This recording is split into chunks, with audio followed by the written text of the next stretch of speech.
أعوذ بالله من الشيطان الرجيم بسم الله الرحمن الرحيم الحمد لله رب العالمين والصلاة والسلام على أشرف الأنبياء والمرسلين سيدنا محمد وعلى آله وصحبه أجمعين قال الله تعالى في كتاب الكريم سبحان لا علم لنا إلا ما علمتنا إنك أنت العليم الحكيم Rabbi syrah li sadri wa yassir li amri wahlul 'uqdatam min lisani yafqahu qawli amma ba'du.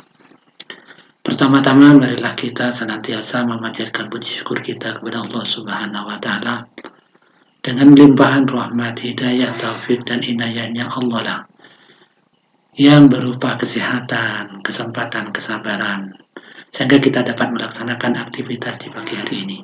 Mudah-mudahan kegiatan kita selalu diridhoi oleh Allah Subhanahu wa taala dan dicatat sebagai amal yang makbulan di sisi Allah Subhanahu wa taala. Salawat serta salam mudah-mudahan terlimpahkan kepada Nabiullah Muhammad sallallahu alaihi wasallam karena kita sebagai umatnya mengharapkan syafaatnya ketika di dunia dan di akhirat. Dan mudah-mudahan kita belajar sejarah kebudayaan Islam ini salah satu wujud daripada kecintaan kita kepada Rasulullah SAW yang nantinya berhak memperoleh syafaat ketika di akhirat nanti. Anak-anakku semua yang berbahagia yang dimuliakan oleh Allah Subhanahu wa taala. Manusia hidup di dunia ini tidak terlepas daripada sejarah orang-orang terdahulu. Manakala kita mengaji atau membaca sejarah orang-orang yang baik, toh itu adalah untuk dipraktikkan dalam kehidupan kita sehari-hari dan bahkan dituliskan kepada anak cucu kita. Ketika kita mempelajari, membaca, ditemukan sejarah orang-orang yang orang itu adalah orang yang jauh dari Allah Subhanahu wa taala. Itu adalah sebagai catatan kita agar kita tidak tergolong orang-orang yang demikian. Anak-anakku semua yang berbahagia yang dirahmati Allah Subhanahu wa taala. Pada pagi hari ini kita bersama-sama membahas sejarah Islam pada masa dinasti Abbasiyah. Namun sebelumnya marilah kita mempelajari tujuan pembelajaran pada pagi hari ini.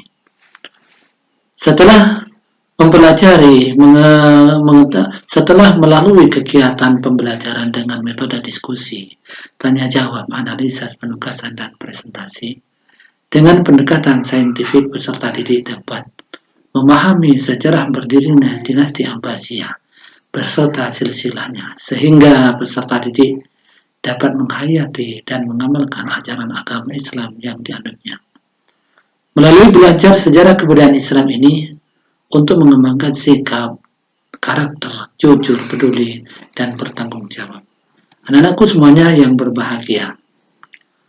Konsep daulah Abbasiyah membangun peradaban Islam. Yang pertama, terbentuknya daulah Abbasiyah. Faktor penyebab berakhirnya daulah Umayyah. Faktor pendukung berdirinya daulah Abbasiyah. Yang kedua, peradaban Islam masa daulah Abbasiyah. Khalifah besar daulah Abbasiyah. Prestasi daulah Abbasiyah membangun peradaban Islam. Bagi anak-anakku semuanya yang berbahagia, kita awali yang pertama. Ada beberapa faktor yang menyebabkan runtuhnya dinasti Umayyah, yaitu gaya hidup mewah para khalifah dan keluarganya, hak istimewa bangsa Suriah, pemerintah yang tidak demokratis dan korup, yang terakhir persaingan antar suku karena tidak ada perhatian penuh daripada pemerintahan itu sendiri. Berdirinya daulah Abbasiyah. Menjelang keruntuhannya, daulah Bani Umayyah menghadapi 3 golongan oposisi. Oposisi yang pertama, Bani Abbasiyah memposisikan diri sebagai oposisi yang menyebarkan propaganda anti pemerintahan Bani Umayyah. Kemudian yang kedua, kaum Mawali yang menuntut hak persamaan dan keadilan dari pemerintahan Bani Umayyah. Karena selama ini pemerintahan terhadap Mawali tidak berlaku adil. Selalu dinomorduakan kaum Mawali dan sampai sekarang, sampai kapanpun tidak akan pernah bisa menjadi penguasa orang-orang Mawali karena bukan keturunan orang Arab. Kemudian yang ketiga, kaum Syiah yang memiliki luka mendalam dan selalu menuntut balas atas terbunuhnya Imam Hussein bin Ali di Karbala dengan kejam. Bagaimana perlu diketahui proses berdirinya dinasti Abbasiyah, yaitu tidak terlepas daripada langkah-langkah Abbasiyah mendirikan Daulah Abbasiyah. Yang pertama adalah membentuk gerakan bawah tanah yang dimotori oleh Muhammad bin Abbas, Ibrahim al-Imam Abu Muslim al-Khurasani. Kemudian menerapkan politik bersahabat walaupun bencinya setengah mati, tetapi di hadapan mereka berbuka manis. Yang ketiga, menggunakan gerakan Bani Hashim. Menggunakan gerakan Bani Hashim ini adalah salah satu politik daripada Bani Abbas agar anak keturunan daripada Hashim itu adalah ikut membantu terhadap kepentingan yang dimiliki oleh keturunan Abbas.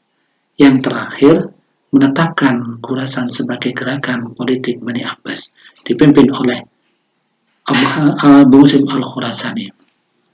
Dan yang selanjutnya, anak-anakku semuanya, strategi berdirinya dinasti Abbasiyah. Ada 3 proses utama dalam menggulingkan Bani Umayyah. Yang pertama, kota Humaimah, tempat bermukimnya Bani Hashim, baik dukungan keluarga Abbas ataupun pengikutnya Ali. Kemudian yang kedua, Kufah, wilayah penduduk kaum Syiah. Yang ketiga, Khurasan, merupakan penduduk yang kuat, berani, teguh pendirian, tidak mudah tergoyahkan. Silsilah sejarah kebudayaan Islam. Mulai yang pertama yang dipimpin oleh Nabiullah Muhammad SAW bi Abdillah.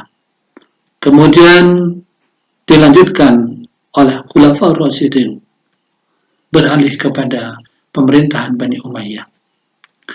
Dan sekarang yang kita bahas adalah pemerintahan yang dibangun oleh Bani Abbasiyah. Itu adalah pada hakikatnya adalah masih satu keluarga, satu keturunan, yaitu bertemu pada kakeknya yang bernama Abdi Manaf. Anak-anakku semua yang berbahagia, silsilah Bani Hashim. Abdul Muthalib mempunyai beberapa putra, namun dari sekian putra yang sangat ambisi dalam pemerintahan untuk menggulingkan Bani Umayyah adalah keturunan daripada Abbas itu sendiri.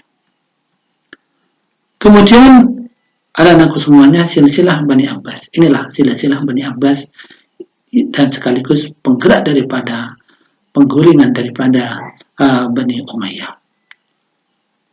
Yang terakhir adalah tokoh-tokoh yang berjasa dalam pembentukan dinasti Abbasiyah. Ali bin Abdullah, Muhammad bin Ali, Ibrahim bin Muhammad, Abu Abbas al-Syafa', Abu Ja'far al-Mansur, Abu Muslim al-Khurasani. Kelima ini adalah merupakan keturunan daripada Bani Abbas. Tetapi satu yang bukan keturunan Bani Abbas, yaitu Abu Muslim yang al-Khurasani, yang sengaja dimanfaatkan karena beliau adalah ahli dalam propagandis. Anak-anakku semuanya, setelah kita mempelajari daripada keterangan tadi, mungkin ada pertanyaan. Ketika ada pertanyaan, langsung japri saya ke WA saya. Kemudian sebagai umpan balik, saya akan memberikan tugas untuk dikumpulkan.